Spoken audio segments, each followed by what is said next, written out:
We're moving right along in our review of these fundamentals for the Sunni intellectual. Now we're here at the Book of Ignorance. Why are we at the Book of Ignorance next? Because ignorance is the opposite of knowledge. If you don't have knowledge, then you're ignorant.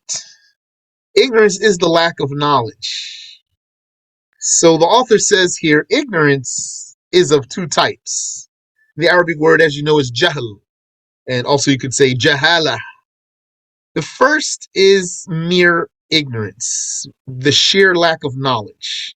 It is simply not knowing something, like not knowing what's behind the door of someone's house, some stranger's house. You don't know what's in there, or what's in his basement, or what's in his pocket. You don't know. And the absence of knowledge or the lack of knowledge can only be attributed to creations. Ignorance is not an attribute of Allah. Mere ignorance is when a subject was never realized fundamentally. And subject here means whatever is the issue at hand. Mere ignorance is when a subject was never realized fundamentally, like our being unaware of what is under each of the seven earths, or in the depth of the seas. Even the kuffar, in all their ignorance, all the ignorance that they lack, they think they know so many things. They will tell you we don't know all of what's in the depth of the seas. I'm surprised they say something like that. Like, for example, Kafir would say, the ostrich is the largest bird in the world. He would say, in fact, like it's definitely true. In fact, the ostrich is the largest bird in the world. He has no idea. Actually, he should say, it's the largest bird we know about. As for ignorance about the religion, our Shaykh al-Harari, rahimahullah, he said in As-Siratul Mustaqim, the ignorant person is not excused from what we mentioned of the basics. And he said what we mentioned, he means in the book where we took this excerpt from. He said this after he talked about some of the fundamentals of the religion. And then he said, as a preaching here and a reminder, the ignorant person is not excused from what we have mentioned of the basics. We mean here ignorant about the religion. And he is not pardoned for what he commits of blasphemy because of his lack of care about the religion. That's something some people don't think about it like that. But that's the case. Meaning some people would not learn about the rules of blasphemy, and they would not learn about other things like the matters of the Aqidah, and like the proper detailed rules of what makes a prayer valid, what makes a fast valid, what makes marriage valid. And it would be actually that it's due to his negligence. He was careless. The Sheikh says a person is not excused from what we have mentioned. And he's not pardoned for what he commits of blasphemy because of his lack of care about the religion. Had ignorance dropped punishment, then ignorance would be better than knowledge. Yeah, because then it would be better to stay ignorant so that you don't get punished. So ignorance does not drop the punishment. You think about the reality of that, and you think about Judgment Day, how many people, so many people, maybe most of the people, it is the case, most of the people will be, it's like they're going to be ambushed on Judgment Day, caught by surprise, having no idea. But the believer, he won't be caught by surprise here, not the knowledgeable one. On Judgment Day, like in this world now, the believer is already expecting for the earth to shake with its most severe quaking, and for the sky to turn crimson, and for the sky to shatter, and then the angels come down through the cracks, and to see hellfire and paradise and all sorts of things, and to see his deeds weighed on the scale. So some ignorant kafir has no idea. And he would think that because he does now in this dunya, he would think that because he doesn't know, there's no harm that will befall him. In the afterlife, he's going to find so much harm befalling him. And that the fact that he didn't know was coming, it's not going to save him. Had ignorance dropped the punishment, then ignorance would be better than knowledge. And that is against the saying of the exalted, قل هل يستوي الذين يعلمون والذين لا يعلمون. O Muhammad, say, are the people who know equal to the people who do not know? Are those who know and those who do not know the same?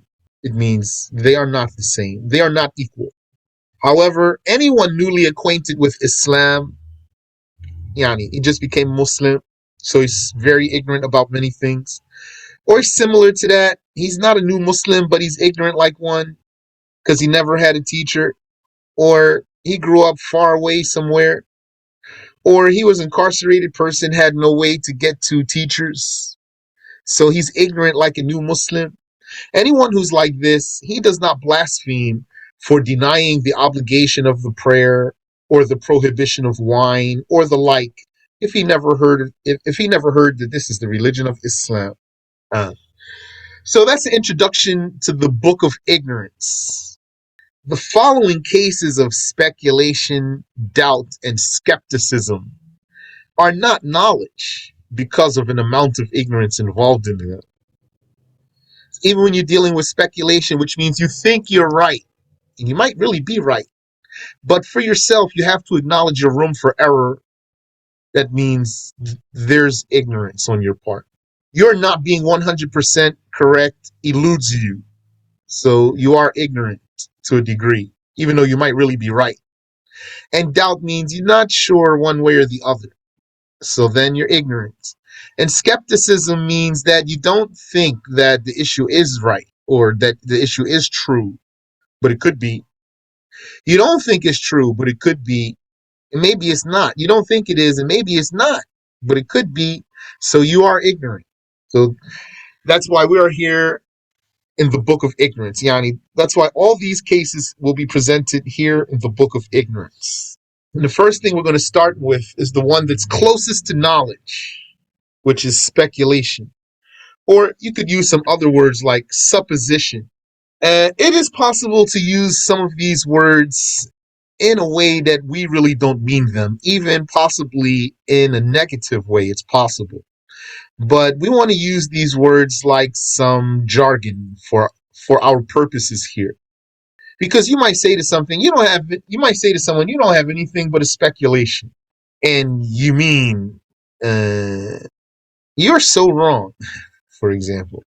What we mean here by speculation is what you think is right, or the supposition. That means what you suppose. What you suppose is right. Or there's another word, what you surmise. We are talking now about surmising. This one is the closest to knowledge, but it's not actual knowledge. In this context is what you deem the more probable of two possibilities. Two possibilities, let's say true and false. One possibility is true. The other is false about one thing. Two possibilities about one thing. Let's say that thing is Zayd is standing. Zayd, that's a man. Zayd is standing. So whichever one, which is true or false, he's true, he is standing, or false that he's standing. Whichever one you deem the most probable, that's your speculation or your supposition, or that's what you surmise. When it is extremely strong and likely, it can be figuratively called knowledge. Like in what case? In the case of the mujtahids who make ijtihad in the religion. Because when a Shafi'i comes to a conclusion based on his evidence, and it's possible that he's wrong, but he doesn't think he is, and his evidence is so strong, it's mightier than anything that you could ever hope to refute, then it is valid to call this answer of a Shafi'i knowledge. This ijtihad, it is possible to call this ijtihad of a Shafi'i knowledge, but it's going to be only a figure of speech. And that's true for any mujtahid. What a mujtahid, Malik or a Shafi'i or Abu Hanifa, what they arrived at, which could possibly be untrue, could be true or untrue, but the proofs behind it are so strong that you could call it knowledge, but it's just a figure of speech. What did the Prophet sallallahu alaihi wasallam say? He said, if the judge makes ijtihad and he's right, he gets 2 rewards. And if he's wrong, he gets 1 reward. So there means possible that he's wrong. He's still going to get a reward. This mujtahid. If it's possible that he's wrong, it means what? That in reality it's not more than a speculation. A dhann. The Arabic word is dhann. Dhann means thought. So the mujtahid thinks he's right. When you suppose, you think you're right. But what's going to make you the better thinker is you're acknowledging your room for error, acknowledging that you could possibly be wrong, though. The more you can recognize your own ignorance, the more accurate you can be. And the unlikely possibility causes skepticism. And this is relative, meaning what you surmise, someone else might doubt. Surmising means you think it's right. Doubting means you're not sure either way. It's 50-50 for you. Skepticism means you think it's wrong. It's not 50-50.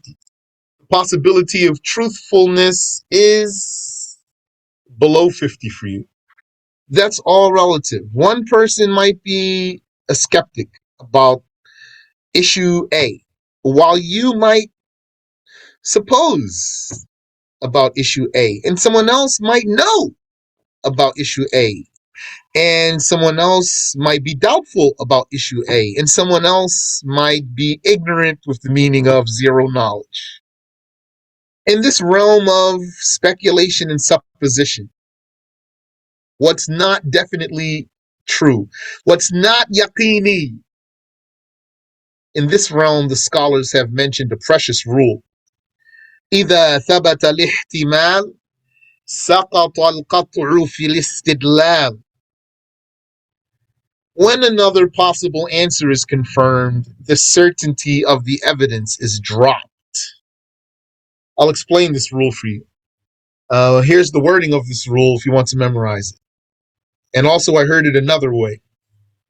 إذا ثبت الاحتمال سقط الاستدلال. So you might find this statement with these words right here missing. القطع فيه. The way it is here, إذا ثبت الاحتمال سقط القطع في الاستدلال. And sometimes they might say إذا ثبت الاحتمال سقط الاستدلال.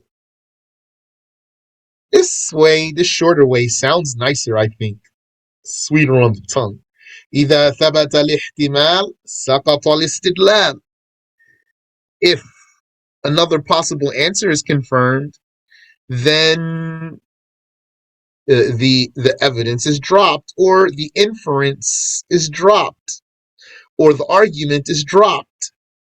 But the way I have it here for you, even though maybe it doesn't sound as sweet as the other way, but it's more exact. سقط القطع في الاستدلال. This means when another possible answer is confirmed, meaning an issue could have not necessarily the answer you arrived at. You arrived at an answer. So you suppose that the issue is like this and that. But this issue does possibly have another answer. Then سقط القطع في الاستدلال. Then the certainty of the evidence is dropped. You can't be certain. So, for example, a Wahhabi is going to tell you, Allah said, Ar-Rahmanu ala al-arsh istawa. He's going to say, therefore, Allah is up. So you say to him, do you know that the word istiwa can have more than 10 meanings in Arabic language? So if he says, yes, I do know, tell him, so إذا ثبت الاحتمال سقط القطع في الاستدلال.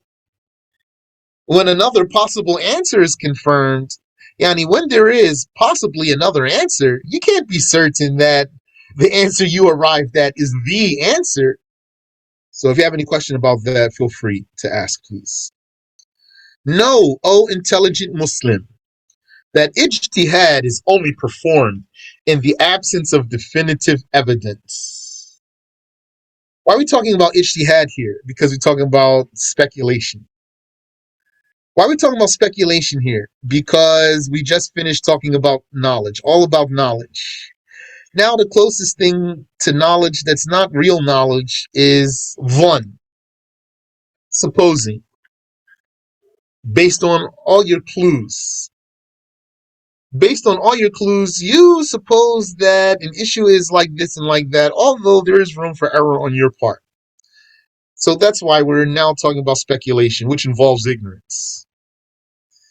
And maybe the most important issue in our religion that involves one, supposition, surmising, speculation.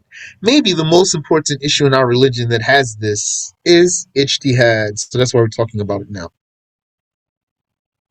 Know, O intelligent Muslim, that ijtihad is only performed in the absence of definitive evidence.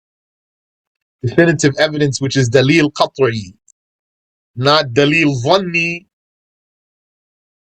There's two types of evidence: definitive evidence and speculative evidence. So if you have definitive evidence, then you don't make ijtihad. What's definitive evidence? An explicit ayah of the Quran is definitive evidence. Like laysa kamithlihi shay. Nothing is like Allah in any way.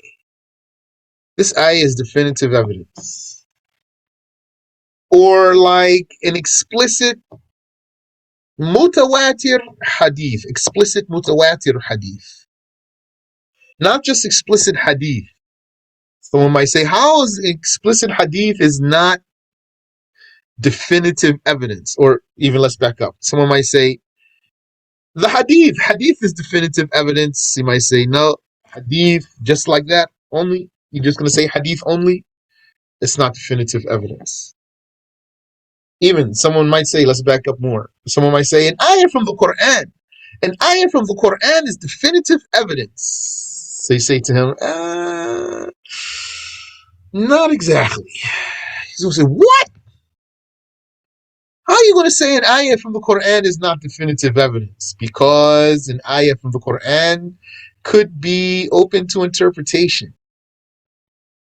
So one qualified person, let alone the unqualified person, one qualified person might interpret it one way and the other qualified person might interpret it another way.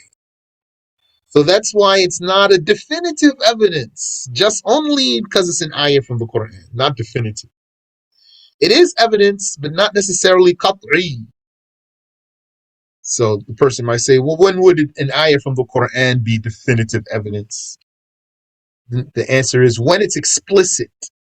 When it is not open to interpretation and it only has one meaning that nobody can disagree with, then it's definitive evidence. So same thing for the hadith. Someone were to say, a hadith is definitive evidence. Say, no, not necessarily. So they'll say, what? But the Prophet is truthful in everything he says. Yeah, that's true. Are you talking to me about something that you heard from the Prophet with his own mouth? You heard with your ear right from his mouth? No? Okay, so then when you say a hadith is definitive evidence, this is too broad to be accurate. So someone might say, authentic hadith, a sahih hadith, authentic hadith is definitive evidence. So you say to him, not quite. So you might say, well, how? What? We're talking about sahih hadith. You reject the sahih hadith? No, I don't reject the sahih hadith. If a sahih hadith came to you, you're going to argue with it? No, I'm not going to argue with it. So you might say, so how is not definitive evidence? Say, because being sahih hadith does not mean that the Prophet said it for sure. Scholars said so. Being authentic hadith does not mean the Prophet said that hadith for sure. That's what the scholar said. So let's say the person says, what does it mean then? Authentic hadith means that the chain of narration for this hadith fulfills the highest descriptions of acceptability, fulfills the highest descriptions of acceptability. For example, all the narrators in the chain are trustworthy narrators, trustworthy people. Let's say they were all pious scholars, for example, all the narrators in the chain. So somebody might say, okay, so if you have a chain, well, all the narrators in the chain are pious scholars. How that's not definitive evidence? Say, because isn't it possible for a trustworthy person to tell a lie?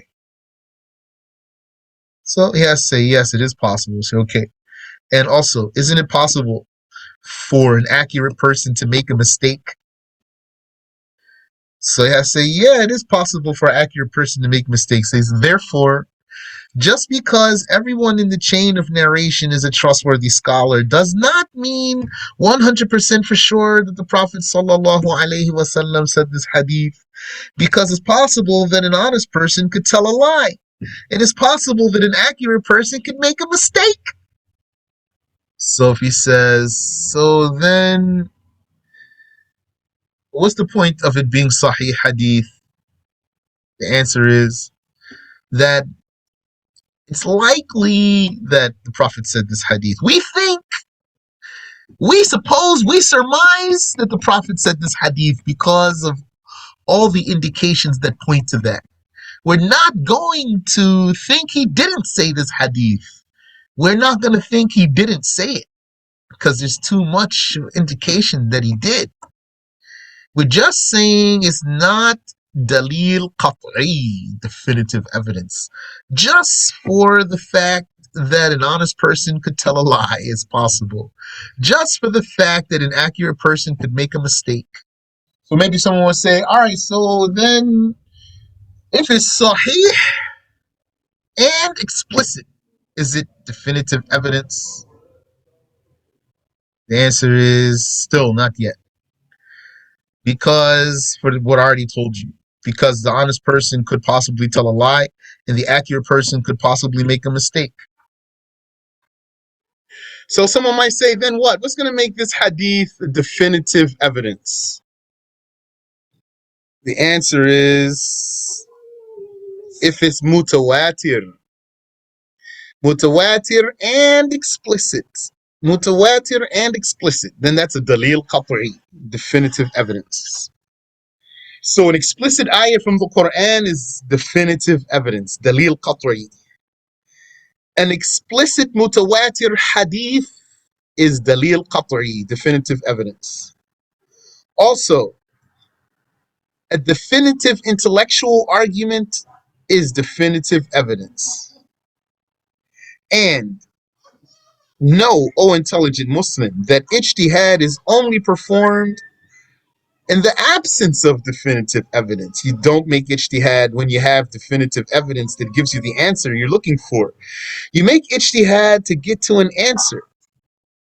So if there's a definitive evidence that tells you the answer, then you don't make ijtihad. And therefore, the result of ijtihad is a speculation in itself. Ijtihad is one's greatest effort to arrive at accuracy. Without one's greatest effort, it's not ijtihad. So here are some pointers. Ijtihad is invalid without valid evidence. Without valid evidence. So, for example, can a mujtahid make ijtihad from the Bible? Definitely not. So someone said, I made the ijtihad. I found the answer in Deuteronomy. Tell them this is invalid. Your ijtihad is invalid. Ijtihad is invalid without valid evidence. Not any evidence, valid evidence. And I'll remind you too, because this is a review. We talked about this before. I'm talking about ijtihad here as something broad, not limited only to what the mujtahids do, like Ash-Shafi'i and Malik and Ahmed and Abu Hanifa. They are mujtahids in shara, in sacred law, in fiqh.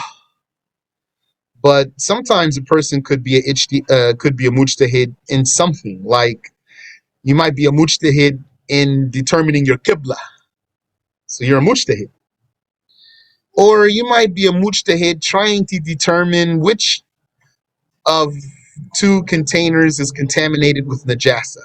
One of them is contaminated, one of them is not, and you're trying to determine which one is based on your proofs. So you're making an ijtihad. So you're a mujtahid. Or something like that. Or you might you might be trying to determine if you went far enough to consider yourself a shortening distance, so you can shorten and combine your prayers. So you're a mujtahid. So I'm talking about I'm talking about ijtihad universally here. And what I'm talking about here is across the board. Ijtihad is invalid without valid evidence. Uh, so that statement there, that's useful when it comes to issue of Qibla, which I'm not going to go into now. But we do have something about Qibla coming, but because some people, they make ijtihad, they say, this our ijtihad, this our ijtihad. It is their ijtihad, but they didn't use a valid evidence.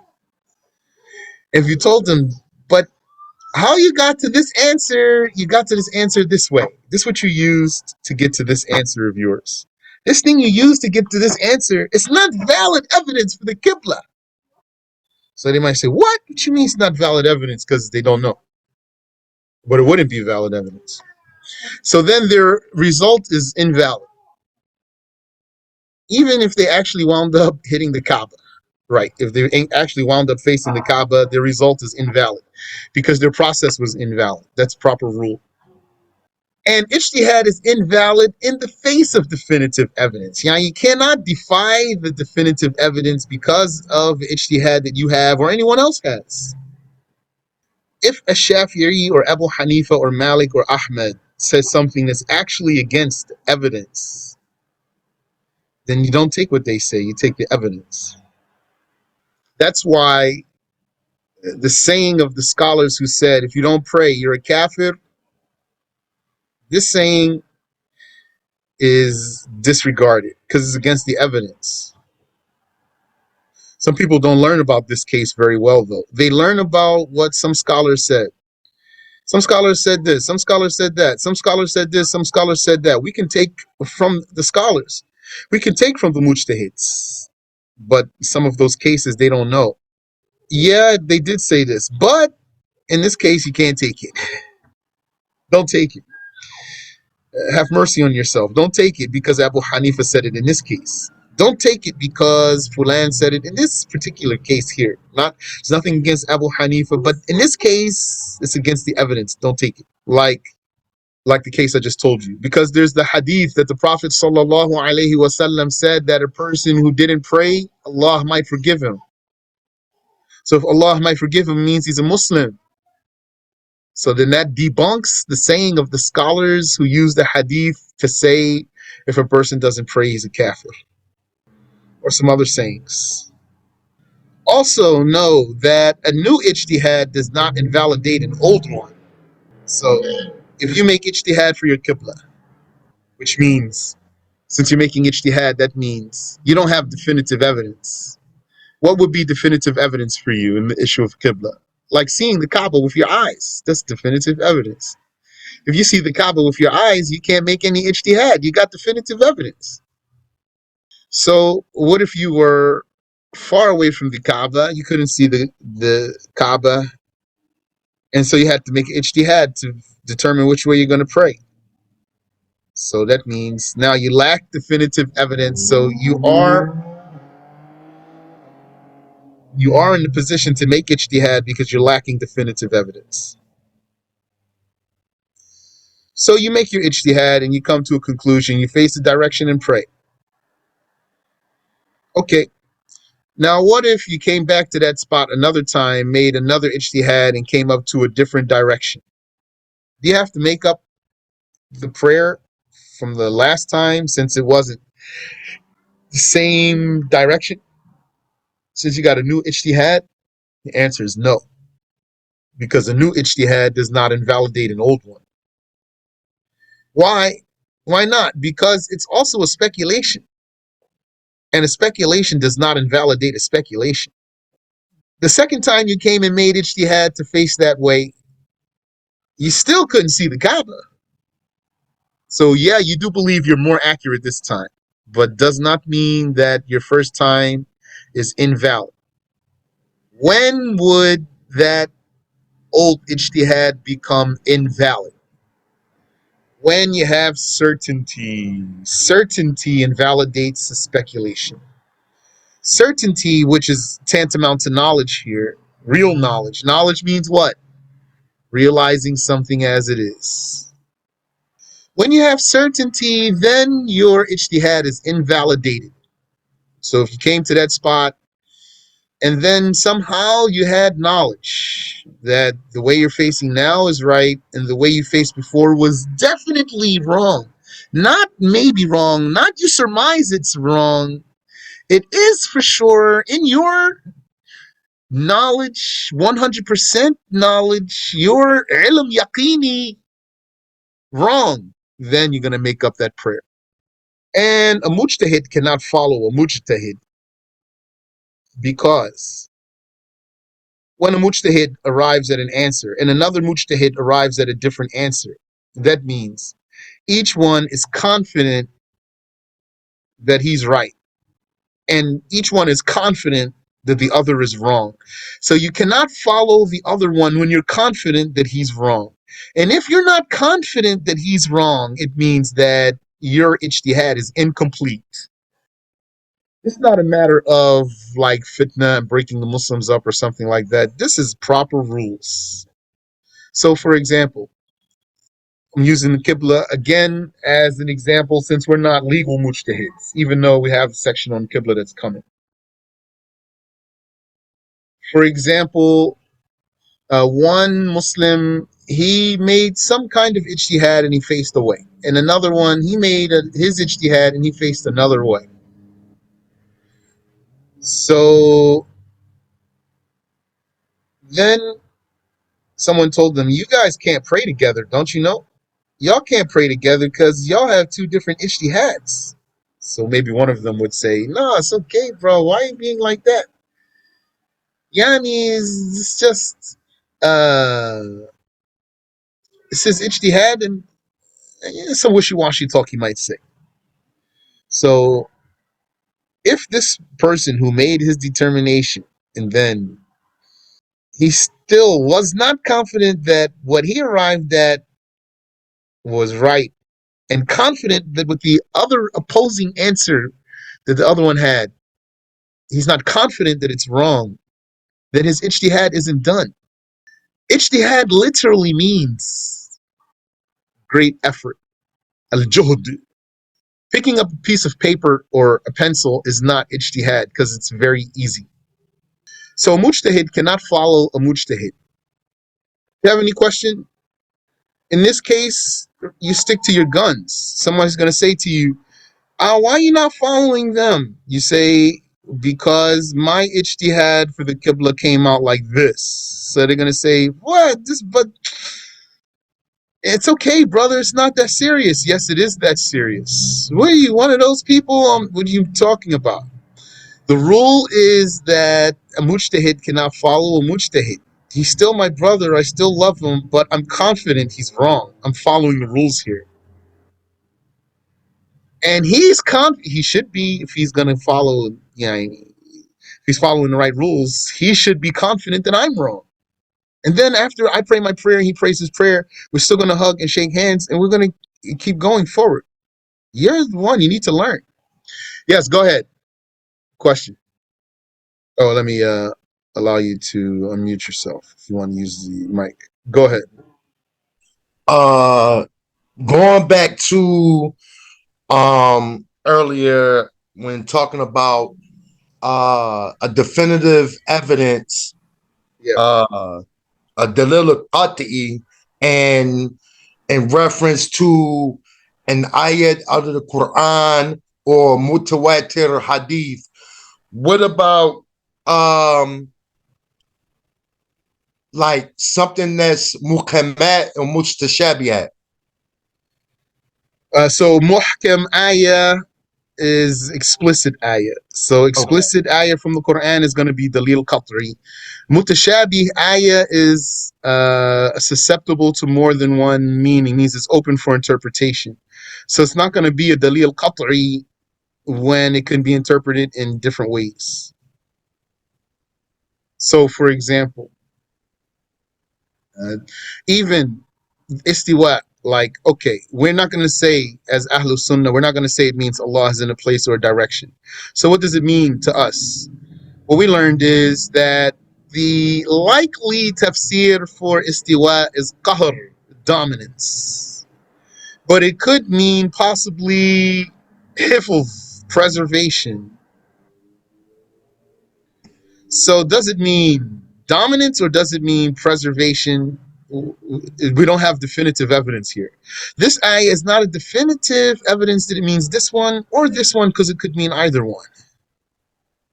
According to the rules of the Arabic language and what befits Yes, Allah. yes, hakada.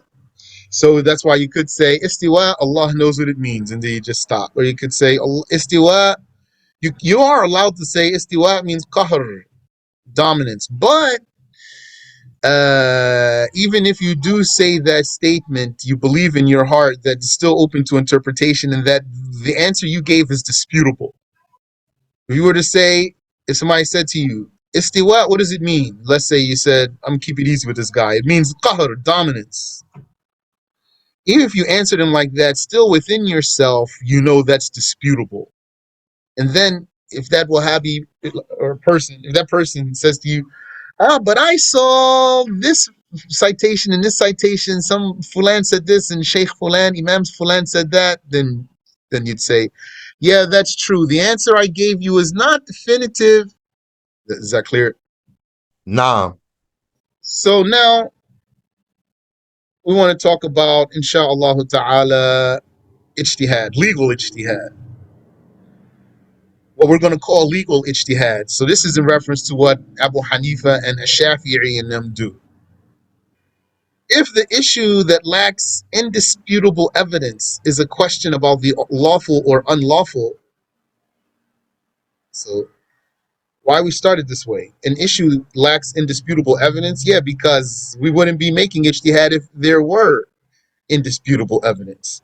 So if we're talking about making ijtihad, then this issue must lack indisputable evidence. If the issue that lacks indisputable evidence is a question about the lawful or unlawful, the halal and the haram, so there's no explicit text from the book, and there's no explicit authentic sunnah. Authentic here, though, means mutawatir, nor a consensus. The consensus, yes, the consensus also is definitive evidence. Definitive evidence. The ijma' of the mujtahids is definitive evidence. So if the issue that lacks indisputable evidence is about the halal or the haram, so there's no explicit ayah from the Quran about it, there's not an explicit mutawatir sunnah about it, and there's no consensus about it, then a qualified mujtahid would be someone who has memorized the verses and hadiths related to judgments. Which, yani, that's a topic in itself. Because this statement, verses and hadiths related to judgments, this doesn't mean the ayah is just saying the rule of such and such is such and such. This ayah or hadith related to judgments, it could be inside of a story. Could be inside of a story. So that what I mean by that example is that you, being someone who's not a qualified mujtahid, wouldn't even realize there's a rule in there. You wouldn't even realize there's a rule passing on you. You're hearing an ayah that has a rule in it, because you couldn't see that aspect of the words. All you saw was the story aspect of the words. The mujtahid would detect that. And he knows their chains of narration, those hadiths pertaining to rules. And he knows the narrators in the chains of those hadiths that pertain to rules. And he knows the abrogating ayahs and the abrogated ayahs, and the abrogating hadiths and the abrogated hadiths. He has to know those so that he doesn't use an abrogated ayah or hadith to deduce a judgment. He can't use a, a reference that's been abolished, abrogated, and he knows the general and the specific. The general and the specific. Now, an ayah is not coming to my mind, but I just want to give you an example of what I mean by general. Like, don't we say the Sahaba are the best of the Muslim nation of Muhammad? The Sahaba are the best. Yes, that's true. This general statement, though. Because it's possible that there's a tabi'i who's better than a Sahabi. For some tabi'i or another tabi'i, for this or that tabi'i to be more knowledgeable than this or that Sahabi doesn't defy the fact that the Sahaba are most knowledgeable, because that's a generality. The mujtahid knows the general ayahs of the Quran and the general hadiths of the Prophet, and he knows what's specific. And he knows what's absolute and what's restricted. Absolute means it's open, not qualified. Not qualified. Like freeing a slave. That's absolute. Because does that mean believing slave or kafir slave? And does that include believing slave and kafir slave? When you say free a slave? That's open. That's absolute. And he knows the restricted. Like if it says freeing a believing slave. Free a believing slave. So that's restricted. Yani it's qualified. The qualified and the unqualified, if you want, instead of absolute. Absolute, or if you want another word, the unqualified. Unqualified means not restricted, not limited. And restricted here means qualified. And while having mastered Arabic like an ancient Arab, that's a condition of a mujtahid. You have people who give religious judgments, they don't know any Arabic. You have hadith deniers who don't know any Arabic, and they say we only want the Quran, we don't want anything but the Quran. They don't know any Arabic. They just maybe know how to connect the letters. And he must also know what the mujtahids have agreed upon, so not to breach the consensus. That implies if he knows what they agreed upon or agreed about, let me say about there, what they agreed about. If he knows what they agreed about, this implies that he knows what they disagreed about too. He has to have an encompassing knowledge of this. This doesn't mean that he's not qualified if he missed a single case. No. There might be something he doesn't know. But he has a broad, encompassing knowledge. Yani, what he knows is much more than what he doesn't know in this issue. So not to breach the consensus. Same thing about some of the other things, like an ayah or a hadith related to judgment, or some narrators in the chain. There might be someone he doesn't know. It's possible. It's not going to make him unqualified. And above that is a great condition for ijtihad, genius level intellect. And like we said before, it's possible this word genius here is understatement. Understatement. What do you call a person who's ultra genius? I like to say alpha genius. That's something that I say.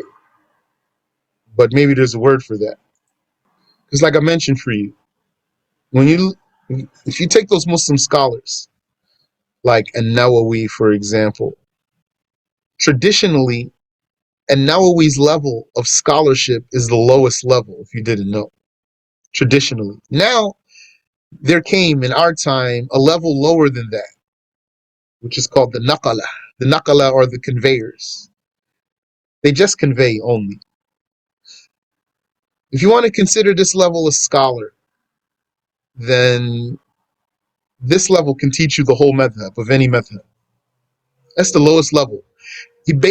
Someone at this level can teach you out of any respective madhab, the whole madhab. And Nawawi's higher than that. This level I'm now telling you about, this one who can teach you the whole madhab, traditionally, that's not a level of scholarship. Those are still just students of knowledge. And Nawawi, traditionally, he's in the lowest level of scholarship, which is that he's a murajjih, preponderator. He can give weight to the sayings of the scholars over him. Say this one's stronger, this one's stronger. This saying stronger than that saying. This saying has stronger evidence than that one. This saying has stronger argument than that one.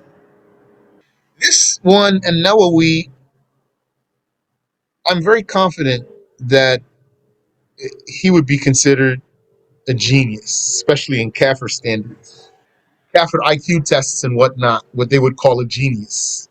I'm very confident that An-Nawawi would be a genius. He's not even a mujtahid. So maybe this word genius is an understatement. And the imitator is anyone who's not at this level. I think we should stop here, although I'm just getting warm now. And we can talk about, insha'Allah ta'ala, ijtihad for the Qibla and ijtihad for verifying news. And then we'll move on from there. Do you have any question I can answer for you? Assalamu alaikum. Wa alaikum assalam wa rahmatullah. Can you repeat about what the Prophet sallallahu alaihi wasallam said about the judges who make ijtihad? Yes. The Prophet sallallahu alaihi wasallam said, إِذَا اجْتَهَدَ الْحَاكِمُ فَأَصَابَ فَلَهُ أَجْرَانِ. If the judge makes ijtihad and he's correct, then he has two rewards. وَإِذَا اجْتَهَدَ فَأَخْطَأَ فَلَهُ أَجْرٌ وَاحِدٌ. And if he makes ijtihad and he's mistaken, then he has a single reward. That's the hadith. Thank you. Why he gets two? You're welcome. Why he gets two rewards for being right? One reward for his effort and one reward for his accuracy. Why he gets one reward if he's wrong, one reward for his effort. And we, being people who are not qualified to make ijtihad in those cases, we can follow any of them. Question? Yeah, you had a question, Brother Saeed? Shit. Yes. What I learned in lower past introductory level of fiqh, according to the Hanafi school, when you was talking about the steps that the mujtahid go through in reference to the ayat of the Quran, which is a little bit over 6,000 verses, and the multitude of hadith, for each of them, I learned that as far as judgments is concerned, there's only five, a little bit approximate, about 500 verses of the Quran that relates to judgments, as well as 500 that comes from hadith. That's right. That's accurate. MashaAllah. Yes, Abdul Qawi. Yes. Said it's definitive evidence, dalil copy, and speculative evidence. What was that? Dalil Vanni. Start up, please. Yes. Let me type it in here for you. Dalil Vanni. Speculative evidence. Yeah, thank you again. You're welcome. سبحانك اللهم وبحمدك أشهد أن لا إله إلا أنت أستغفرك وأتوب إليك